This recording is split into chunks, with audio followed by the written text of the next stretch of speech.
Kisah ini datang dari tanah Jawa, sebuah legenda yang begitu terkenal, hingga namanya abadi, menjadi sebuah candi megah. Ini adalah cerita tentang cinta, pengkhianatan, dan kutukan 1000 candi. Ini adalah legenda Putri Loro Jonggrang. Dahulu kala, di sebuah negeri yang subur dan makmur bernama Kerajaan Prambanan, hiduplah seorang raja yang arif dan bijaksana, Prabu Baka. Ia memerintah dengan adil, membuat rakyatnya hidup damai dan sejahtera. Raja Prabu Baka memiliki seorang putri yang kecantikannya tiada tara.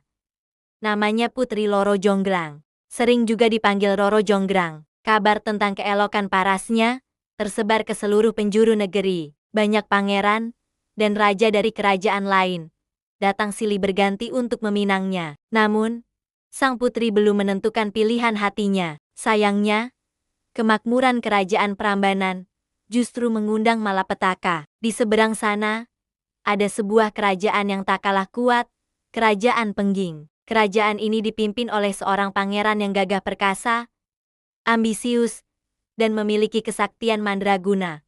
Namanya Bandung Bondowoso. Ia tidak hanya jago berperang, tapi juga konon bisa memerintah pasukan dari alam gaib, yaitu para jin dan dedemit.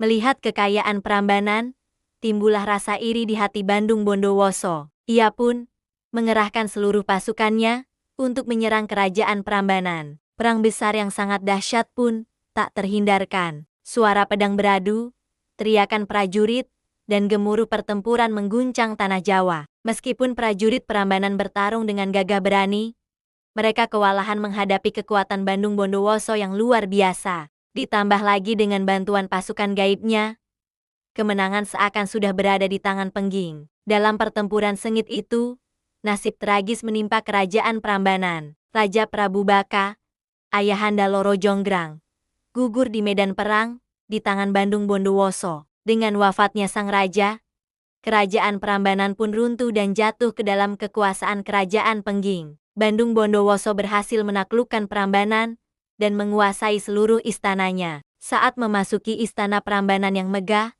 mata Bandung Bondowoso langsung tertuju pada satu sosok.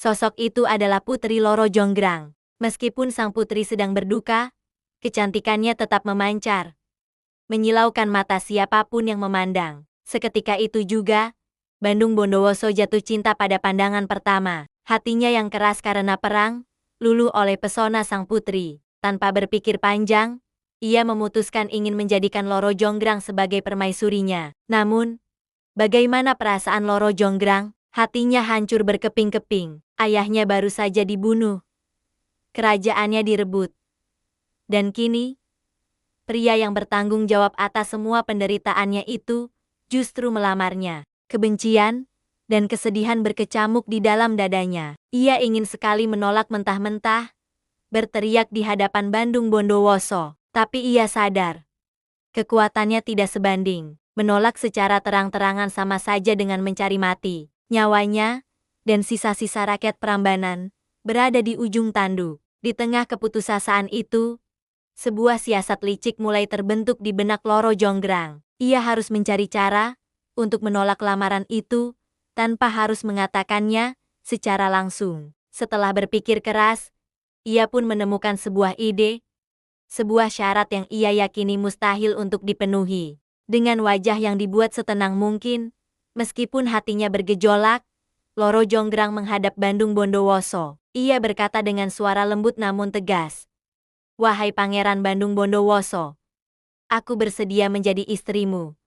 Tetapi ada 2 syarat yang harus kau penuhi." Mendengar sang putri bersedia, Bandung Bondowoso tersenyum penuh kemenangan. "Katakan apa saja syaratmu, wahai putri. Apapun akan aku lakukan untukmu," jawabnya dengan percaya diri. Loro Jonggrang melanjutkan, "Pertama, buatkan aku 1000 sumur hanya dalam waktu 1 malam. Dan yang kedua, bangunkan untukku 1000 candi yang megah, juga dalam waktu 1 malam." Syarat yang benar-benar tidak masuk akal. Membangun 1000 sumur dan 1000 candi dalam 1 malam adalah pekerjaan yang mustahil dilakukan oleh manusia biasa. Loro Jonggrang yakin Bandung Bondowoso tidak akan mampu menyelesaikannya, dan ia pun akan terbebas dari pernikahan ini. Namun, di luar dugaan, Bandung Bondowoso justru tertawa. Ia sama sekali tidak terlihat gentar. Kesaktiannya membuatnya merasa tak terkalahkan. Dengan angkuh ia menjawab, hanya itu, tentu saja aku sanggup. Malam ini juga, aku akan penuhi kedua permintaanmu. Dan besok pagi, engkau akan resmi menjadi permaisuriku. Malam pun tiba. Langit gelap tanpa bintang, seolah menjadi saksi dimulainya pekerjaan mustahil itu. Bandung Bondowoso berdiri di sebuah lapangan luas, memejamkan mata, dan mulai merapalkan mantra-mantra kuno. Tak lama kemudian, angin berhembus kencang, tanah bergetar, dan dari kegelapan muncul ribuan sosok makhluk tak kasat mata. Pasukan jin dan dedemitnya telah datang untuk membantunya. Dengan sekejap, pekerjaan besar itu dimulai. Para jin bekerja dengan kecepatan yang luar biasa. Batu-batu besar diangkut dari gunung, seolah-olah hanya kerikil kecil. Tangan-tangan gaib mereka memahat, menata, dan menyusun batu-batu itu menjadi bangunan candi yang megah. Di sisi lain,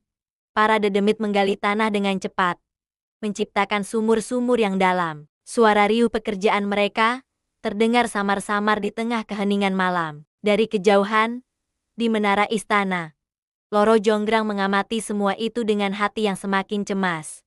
Ia tidak menyangka, Bandung Bondowoso benar-benar bisa mengerahkan kekuatan gaib sebesar ini. Satu persatu candi mulai berdiri kokoh. Puluhan, ratusan, hingga jumlahnya terus bertambah. Begitu pula dengan sumur-sumur yang digali. Rasa takut mulai menyelimuti hatinya. Jika Bandung Bondowoso berhasil, ia tidak punya pilihan lain selain menepati janjinya, menikah dengan pembunuh ayahnya. Itu adalah mimpi terburuknya. Waktu terus berjalan. Malam semakin larut, dan pekerjaan Bandung Bondowoso hampir selesai. Langit di ufuk timur masih gelap pekat. Namun candi-candi itu sudah hampir mencapai jumlah 1.000. Loro Jonggrang semakin panik. Ia harus melakukan sesuatu.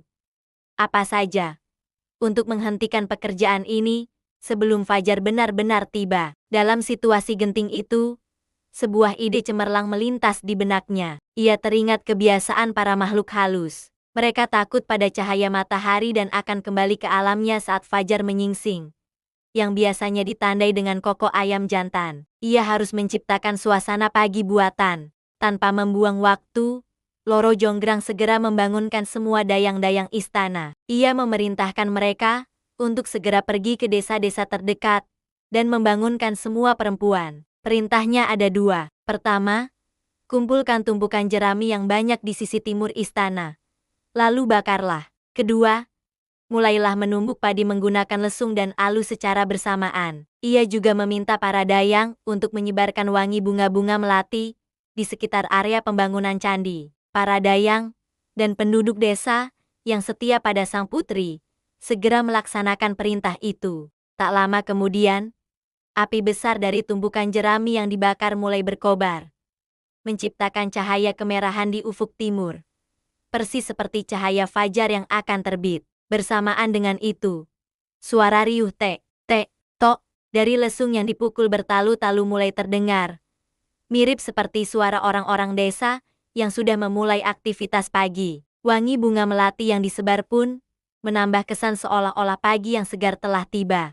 Saat itu, pekerjaan Bandung Bondowoso sudah mencapai puncaknya. Candi yang ke-999 baru saja selesai dibangun. Hanya kurang satu candi lagi untuk menggenapinya menjadi 1.000. Para pasukan jin bekerja dengan sangat giat untuk menyelesaikan candi terakhir. Namun, tiba-tiba, mereka berhenti. Mereka melihat cahaya kemerahan di timur. Mereka mendengar suara lesung yang ramai. Mereka juga mencium wangi bunga pagi hari. Salah satu jin berteriak, "Lihat, fajar sudah tiba. Matahari akan segera terbit." Yang lain menyahut, "Suara lesung sudah terdengar. Ayam jantan pasti sudah berkokok. Kita harus pergi. Percaya bahwa hari sudah pagi." Para jin dan dedemit itu panik. Mereka sangat takut pada sinar matahari yang bisa membakar tubuh mereka. Tanpa menunggu perintah lagi, ribuan makhluk gaib itu langsung menghilang, meninggalkan pekerjaan mereka yang belum selesai. Batu-batu untuk candi terakhir tergeletak begitu saja. Bandung Bondowoso terkejut melihat pasukannya kabur. Ia berteriak memanggil mereka kembali. tapi tak ada yang menjawab. Ia menengok ke langit. Matahari belum terbit. Masih gelap. Lalu ia menyadari ada yang tidak beres. Ia bisa merasakan ada tipu muslihat di balik semua ini. Dengan hati yang dipenuhi amarah dan kekecewaan, ia segera pergi menemui Loro Jonggrang. Ia menemukan sang putri berdiri dengan wajah pura-pura terkejut. Bandung Bondowoso tahu. Semua ini adalah ulah Loro Jonggrang. Dengan mata menyala-nyala karena murka, ia berkata, "Aku telah gagal. Candi ini hanya berjumlah 999. Aku tahu. Ini semua adalah akal licikmu, Loro Jonggrang." Amarahnya sudah mencapai puncak. Ia merasa dikhianati dan dipermainkan. Dengan sisa kesaktiannya, Bandung Bondowoso mengangkat tangannya ke arah sang putri dan mengucapkan sebuah kutukan yang mengerikan. "Hai Loro Jonggrang, engkau telah menipuku dengan kecantikanmu. Karena hanya kurang satu candi untuk menggenapi permintaanmu, maka engkaulah yang akan melengkapinya menjadi 1000. Seketika, setelah kutukan itu diucapkan, tubuh Loro Jonggrang menjadi kaku. Perlahan tapi pasti, kulitnya yang lembut berubah menjadi batu yang keras. Ia membeku dalam posisinya, berubah menjadi sebuah arca yang indah, namun dingin. Arca itulah yang kemudian menjadi pelengkap candi yang ke-1000. Dan begitulah akhir dari kisah Loro Jonggrang. Konon, arca sang putri hingga kini masih berdiri di dalam salah satu ruang di candi utama, dalam kompleks Candi Prambanan. Dan candi-candi yang dibangun oleh Bandung Bondowoso itu, kini dikenal sebagai Candi Sewu, yang berarti 1000 candi. Sebuah monumen abadi dari sebuah janji yang hampir terpenuhi, dan sebuah kutukan yang tak terhindarkan. Terima kasih sudah menyimak cerita ini sampai akhir. Jangan lupa untuk subscribe channel kami, agar tidak ketinggalan kisah-kisah menarik lainnya. Sampai jumpa di video berikutnya.